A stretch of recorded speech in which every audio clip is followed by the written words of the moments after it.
اب چیئرمین کی منڈی ہے جی اور اب جماعتوں نے قیمت وصول کرنی ہے اپنے ایک ایک بندے کی، اپنے دو دو بندوں کی، اور وہ قیمت جو ہے وہ انہوں نے مسلسل وصول کرنی ہے۔ کیوں کہ جو حکومت ہوگی اس کے بنائیں گی، اس سے بارگین کریں گے کہ ہم آئیں گے۔ یہاں تو وزارت تک ملتی ہے، یہاں ڈپٹی چیئرمین ہی نہیں، یہاں منسٹری بھی ملتی ہے، یہ وہ بارگیننگ ہے۔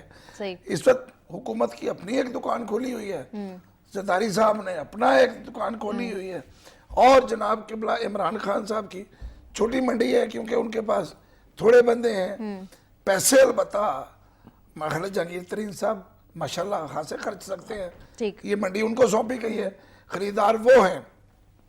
انتہائی افسوس سے کہنا پڑتا ہے کہ غریب آدمی جب 2 یا 4 ہزار میں ایک ووٹ بیچتا ہے نا تو اس کی بڑی بے عزتی ہوتی ہے۔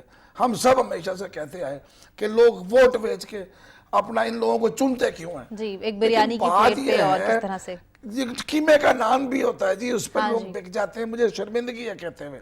اور یہاں کیا ہو رہا ہے؟ یہ لوگ جو وہ سستا ووٹ خرید کے آتے ہیں، یہاں مہنگا مہنگے ووٹ، بکتے بس فرق صرف اتنا۔ بات تو یہ ہے کہ گھوڑے اور گدھے دونوں جگہ موجود تو ہیں۔ شیف صاحب ڈائریکٹ بیلٹنگ ٹھیک نہیں ہے اس سے؟ بالکل اوپن ہونا چاہیے، اوپن ہونا چاہیے۔ آپ جائیں اور نظر آئے کہ آپ نے کس کو ووٹ دیا ہے، تاکہ اس کو بھی پتا ہو کہ آپ نے ووٹ دیا ہے۔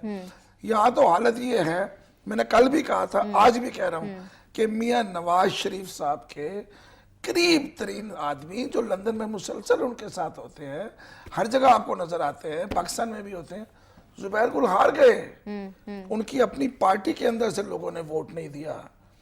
اس سے زیادہ کیا ہونا ہے؟ چودھری محمد سرور پر سب لوگ 38 ووٹ، 38 شیر بھاگے ہیں جنگلے توڑ کے، دیواریں نکال کے۔ شہباز شریف صاحب کا سخت کڑا پیرا وہ بھی، اور